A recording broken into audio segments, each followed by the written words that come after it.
Sindh high court में पेशी के दौरान आईजी पुलिस सिंध मुश्ताक मेहर ने मीडिया नुमाइंदों को नजरअंदाज किया और सहाफियों के सवालात के जवाब देने से गुरेज किया।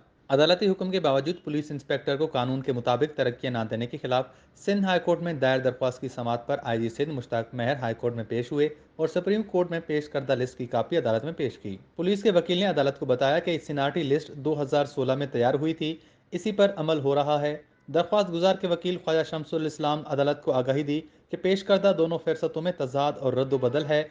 उनका कहना था कि अदालत में गुमराहकुन फहरसत पेश की गई है। अदालत ने पुलिस अफसरान की तरक्कियों से मुतालिक दरख्वास्तों पर फैसला महफूज कर लिया। अदालत में पेशी के बाद आईजी सिंध मुश्ताक मेहर वापस जाने लगे तो सहाफियों ने सवालात किए। इस दौरान मुश्ताक मेहर ने मीडिया को जवाब देने से गुरेज किया। कराची में स्ट्रीट क्राइम से मुतल्लिक सवालात पर आईजी मुश्ताक मेहर ने टाल मटोल किया।